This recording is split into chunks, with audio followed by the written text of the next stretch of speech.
Good morning, good evening, and welcome to Cannon Fodder TV for Arsenal fans all over this world.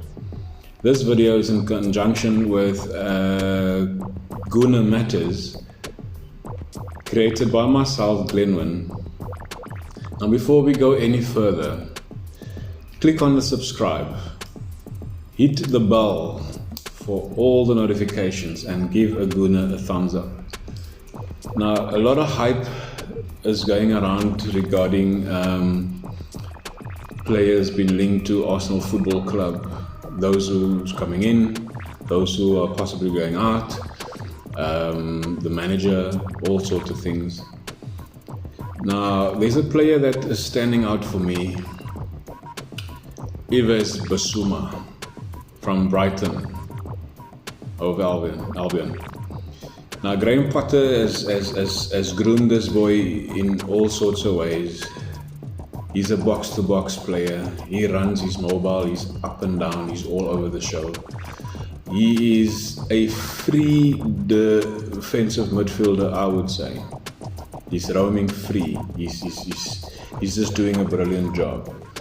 Mind you, he had a brilliant performance, a man of the match performance against Everton on Monday.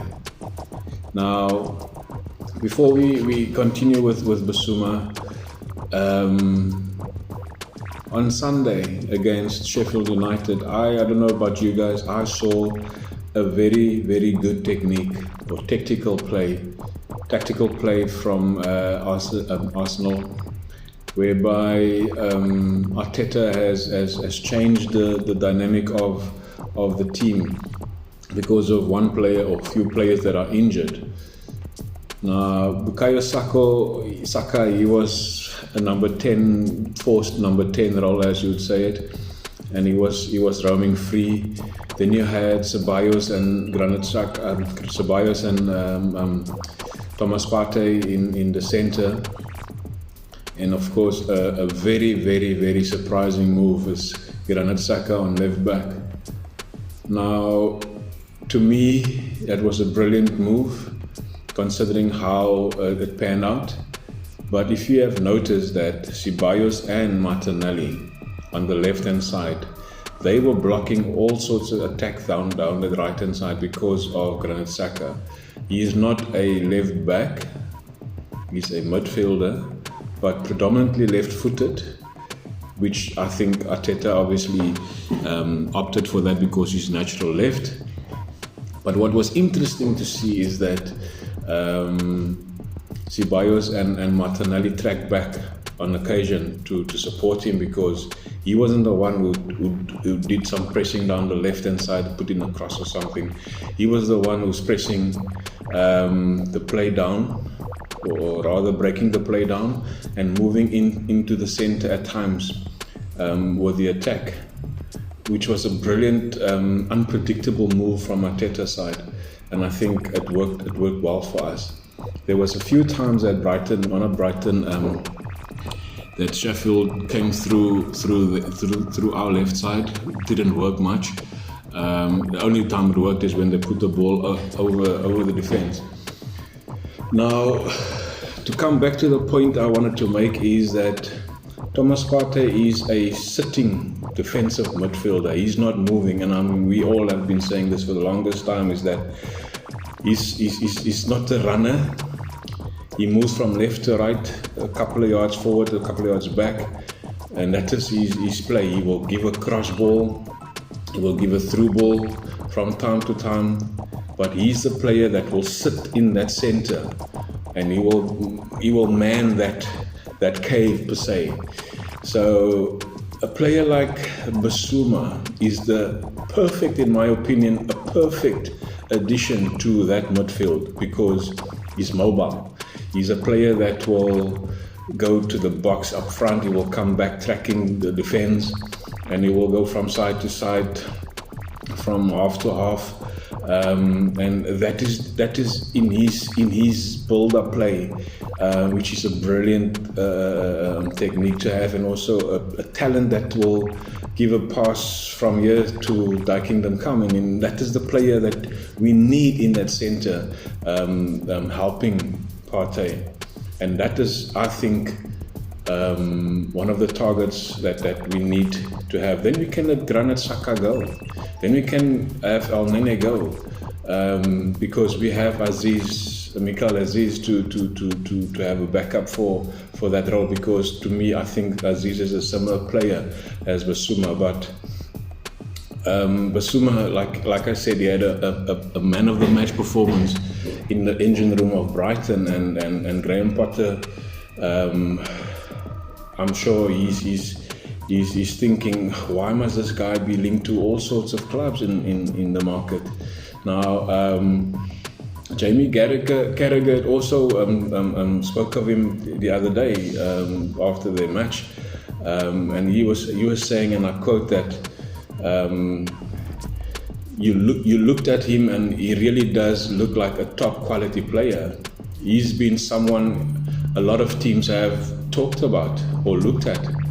I don't think teams will be looking at him. I think they will be bidding for him at the end of the season. So if a brilliant, I think Jamie Carragher was also a brilliant legend for Liverpool, and for his assessment on Bissouma is spot on, because I think also that is what the player can bring to any team. So there's a couple of years on his contract still, and I think he can be a good asset for Arsenal. I mean, even the pundits had been saying for a longest time that a midfielder like him can be an asset to the likes of Spurs, United, Liverpool, big teams, huge teams. I mean, even across the board in Europe. Pardon me. So I think Bissouma would be the greatest asset for the January, or rather the summer transfer. And when the story broke in January through football.london, when he was linked to the Gunners, and I'm sure a lot of fans came out and say, pursue this guy, pursue this player, and look at him to get him into this team. And he's given 31 brilliant appearances for the Seagulls, and in all competitions for that. And I think with Graham Potter having to let go of a player of that stature, it's going to be a hard sore. And again, the reports came through whereby it says that Brighton could easily demand 60 million for Bissouma, and it would not be outrageous because at the WAB Towers it was said that they will not consider anything below 70 million. So yeah, that's a figure after a lot of figures has been thrown around, and I think throughout the season thus far, I think he was top dollar. He was a good performer in the middle of the park for Brighton, and there was a game I think he was not included in the side or the starting, and there was a huge space vacant there in the middle where you can see they're missing that guy. So for Arsenal, and I'm sure all the Gunners will somehow agree that Bissouma will be a good addition to our midfield. So and I also want to just read the last bit of a report. It says that the truth is that Yves Bissouma is almost priceless in his worth to Albion. The club who end up signing him will have to pay big money, and he will be worth every penny. So to me, that is a good possibility and a prospect for Arsenal, whereby we need somebody that is mobile to support Thomas Partey. So yeah, about Yves Bissouma, give your thoughts about him. You can obviously leave comments below.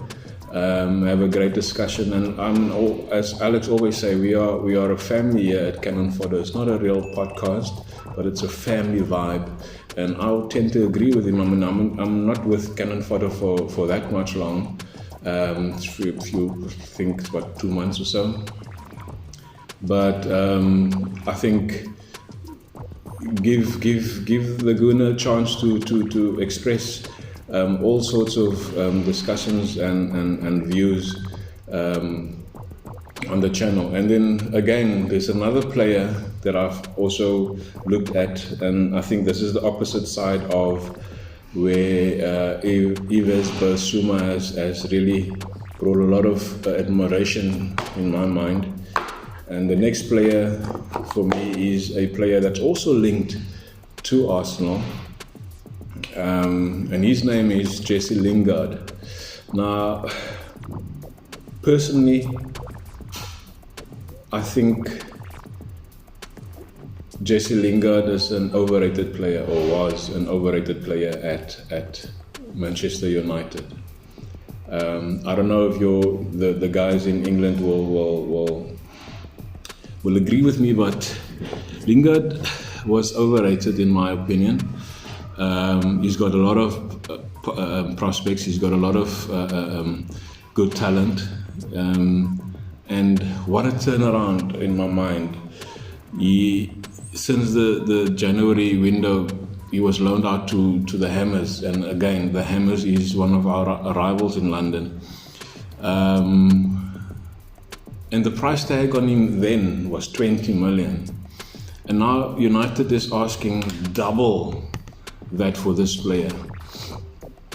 But now Moyes is saying that because they going or vying for top four and Champions League possible playoffs, I don't think it would be a good thing for them to first put a bid in for Lingard for the Hammers. And I'm sure Arsenal supporters would feel the same, because I would go back to a game between United and Arsenal, and I think it was Rio Ferdinand that has now mentioned earlier in reports to say that Lingard is not going anywhere. He's not going close to Arsenal, purely for the fact that I think it's somewhere in my notes. Let me just see here. Sorry guys, sorry. Yeah, it says here this is what Rio Ferdinand has said about Lingard reported move to the Emirates. The way he moonwalked off the pitch once they wouldn't have it, the Arsenal supporters, I'm saying, they wouldn't have it. The fans will rip him apart. The fans will rip the Emirates apart. In his own words, he's saying that the fans would rip the place apart. He disrespected the Emirates in a way that hadn't been seen. He's not going to go to Arsenal over West Ham, obviously, but there will be other teams. He ain't going nowhere near Arsenal. And that's what Rio Ferdinand is saying. So the fact that Lingard has done that, he's disrespected the Emirates. And now, I'm not sure about you guys as fans of Arsenal. I tend to forgive and forget. I think he's a good player, but he's not a player for Arsenal. He will be a legend in a Hammers shirt. He will be, because he wouldn't have never been a legend in a United shirt either. So he's the type of player of a West Ham, maybe a Brighton, maybe even a Leeds, or even going down to Southampton. So he will be that type of player that become a legend because of his performance that he's brought now for the last couple of months since the January window. So I think Lingard is linked to Arsenal, but for 40 million for that type of player, I don't think it is worth it. I will probably, if it was my choice, to give him 20 more, because now the links saying, or the reports are saying that if we can't get Martin Odegaard, he will be the next backup for the number 10 role. And I think, I mean, don't get me wrong, guys, is that Jesse Lindgard has been performing very, very well in the number 10 at West Ham. But for the history in terms of rivalry between United and Arsenal, what he did at the Emirates, to disrespect the Emirates like that, I don't think the bigger base of fans will sort of like that. They will probably boycott a few, and I think that will really scar the guy. I think Lingard is not going to be the player for Arsenal, because once you have disrespected a fan base, or at least a place whereby the return going to be making it hard for yourself, and to call Emirates his dance floor, you know what? In my books, sorry, I can forgive you, but I won't forget it. So I don't think Lingard should come into Arsenal, purely for the fact that the fan base will really turn the place around. So in my opinion, thumbs up for Bissouma. No, not Lingard. So guys, in a nutshell, that was my storyline for today. And I think there's a lot of things that can obviously either go wrong or go well for us. All we need to do is, and I said it for the longest time, is that play the young boys. Balogun has signed a deal now. So Arteta, give the boy some minutes.